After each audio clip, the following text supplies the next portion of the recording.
Hello, എല്ലാവർക്കും നമസ്കാരം. ഇന്ന് ഞാൻ കൊണ്ടുവന്നിട്ടുള്ള ഒരു റെസിപ്പി ഒരു സ്പെഷ്യലായിട്ടുള്ള ഒരു റെസിപ്പിയാണ്. അത് എഗ് വൈറ്റ് കൊണ്ട് ഒരു മസാല ഉണ്ടാക്കുന്ന വിധമാണ് ഞാൻ ചെയ്യാൻ പോകുന്നത്. അപ്പോൾ അതിലേക്കായിട്ട് 3 മുട്ട പുഴുങ്ങിയിട്ട് വെച്ചിട്ടുണ്ട്. അപ്പോൾ ഒരു ചെറിയ ചൂട് കട്ടിയുള്ള ചീനച്ചട്ടി അടുപ്പത്ത് വെച്ചു. അതിൽ ഓയിൽ ഒഴിച്ചു. ഒരു സബോള ചെറുതാക്കി കട്ട് ചെയ്തിട്ട് അതിലിട്ടുണ്ട്. ഒന്ന് വഴറ്റാൻ വെച്ചിട്ടുണ്ട്. പിന്നെ അതിൻ്റെ കൂടെ ഒരു തക്കാളി കൂടി ഉണ്ട്. തക്കാളിയും കൂടി ചെറുതാക്കി മുറിച്ചു അവിടെ വെച്ചിട്ടുണ്ട്. ഇപ്പോൾ ഈ സബോള ഒന്ന് ഒരു നുള്ളു ഉപ്പിട്ടിട്ട് ഒന്ന് വഴറ്റാൻ വെച്ചിട്ടുണ്ട്. പിന്നെ അതിൽ കുറച്ച് വേപ്പിലയും കൂടി ചേർത്തിട്ടുണ്ട്. എന്നിട്ട് അങ്ങനെ ഒന്ന് വഴന്ന് വരട്ടെ. ചെറിയ ഉപ്പ് അതിലേക്ക് പാകത്തിനുള്ള ഒരു ഉപ്പാണ് ചേർക്കണത്. അപ്പോൾ ഒന്ന് വാടി വരുമ്പോൾ തക്കാളി ഇട്ടിട്ട് ഒന്ന് മൂടി വയ്ക്കുക. അപ്പോൾ ചെറുതായിട്ടൊന്ന് വാടിയിട്ട് അപ്പോൾ തക്കാളി ചേർത്തു.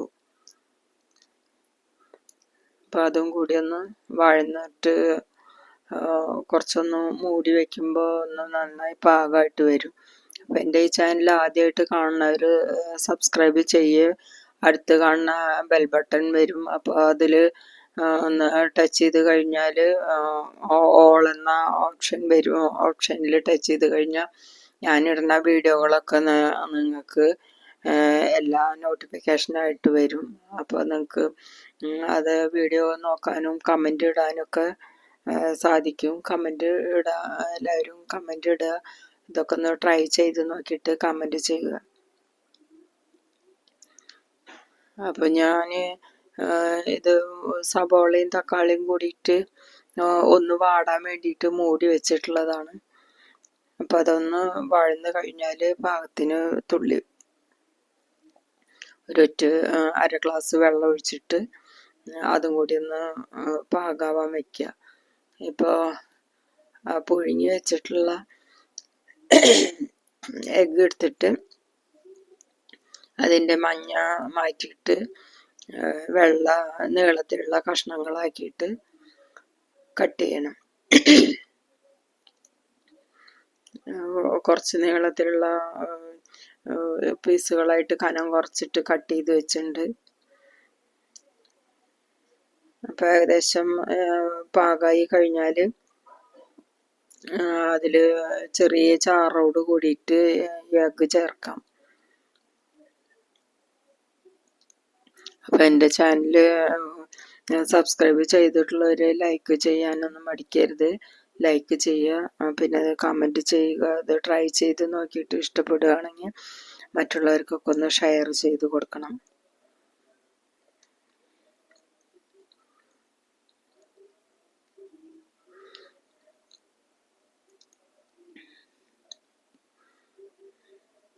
ഞാൻ ഇപ്പോൾ സുഖമില്ലാണ്ടിരിക്കുകയായിരുന്നു. കുറേ നാളായിട്ട് വീഡിയോ ഒന്നും ഇടാറില്ല. അപ്പം ഇന്നാണ് ഞാൻ ഇപ്പോൾ 2 വീഡിയോ ഒരുമിച്ച് അടുപ്പിച്ചിടുന്നുണ്ട്. അപ്പം പനിയും ജലദോഷമൊക്കെ ആയിട്ട് ഇപ്പോഴും ശബ്ദം ക്ലിയർ ആയിട്ടില്ല. അപ്പോൾ അത് മാത്രമല്ല, ഞങ്ങൾക്ക് വീട്ടിലും കുറച്ച് ഹോസ്പിറ്റൽ കേസൊക്കെ ആയിരുന്നു. അതുകൊണ്ട് ഒന്നും കാര്യമായിട്ടൊന്നും വീഡിയോ ഇടലൊന്നും നടക്കണില്ല. അപ്പോൾ ഞാൻ എഗ് വൈറ്റ് ചെറുതായി കട്ട് ചെയ്തിട്ടുണ്ട്. എഗ് വൈറ്റ് ചെറുതായി കട്ട് ചെയ്ത് വെച്ചിട്ടുണ്ട്. സബോളയും തക്കാളിയും ഒക്കെ ഒന്ന് വഴറ്റി അതിൽ പാകത്തിനുള്ള മുളക് പൊടിയും മല്ലിപ്പൊടിയും ഉപ്പും മഞ്ഞൾപ്പൊടിയൊക്കെ ചേർക്കണം.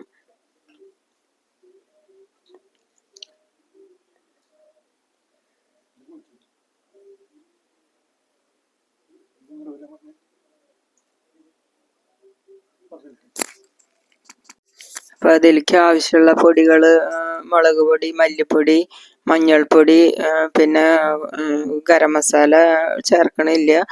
ഒരു നുള്ളു പെരുംജീരകമാണ് ഞാൻ ചേർക്കണത്. അപ്പോൾ മുളക്, മല്ലി, മഞ്ഞൾ, പെരുംജീരകം, സബോളയും തക്കാളിയും കൂടെ വേപ്പിലയും ഉപ്പും എല്ലാം കൂടി ചേർത്തിട്ട് ഒന്ന് ചെറിയൊരു ചാറിന് വേണ്ടിയിട്ട് കുറച്ച് ഒരു 1/4 ഗ്ലാസ് വെള്ളം ഒഴിച്ചിട്ടാണ് ഒന്ന് കൊഴുപ്പാക്കി വയ്ക്കുക.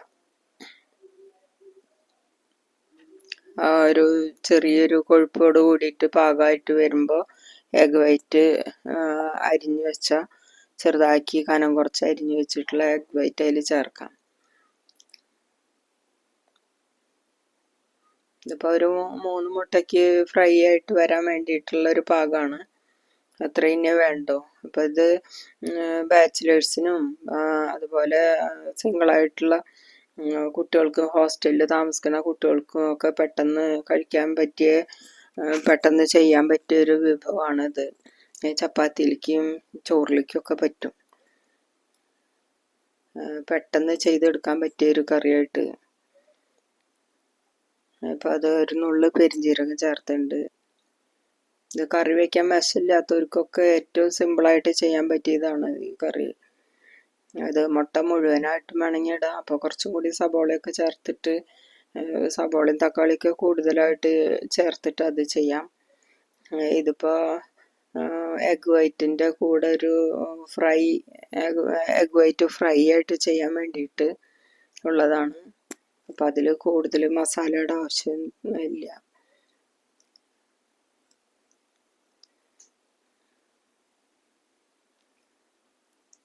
ഇതിപ്പോൾ ഒരാൾക്ക് മാത്രമായിട്ട് ചെയ്യാവുന്ന കറിക്കായിട്ട് ഇത്രയും സിമ്പിളായിട്ട് ചെയ്യാൻ പറ്റുന്നതാണ്.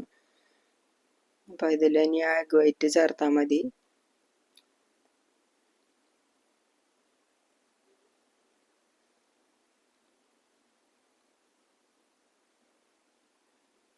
ഇത് കൂടുതലായിട്ടും ചെയ്യാം. മഞ്ഞക്കരു മാറ്റിയിട്ട്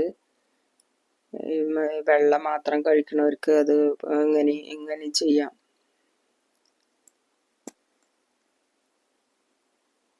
അപ്പോൾ നല്ലൊരു ടേസ്റ്റി ആയിട്ട് ചപ്പാത്തിയുടെ കൂടെ ചോറിൻ്റെ കൂടെയൊക്കെ കഴിക്കാൻ പറ്റിയൊരു കറിയാണിത്.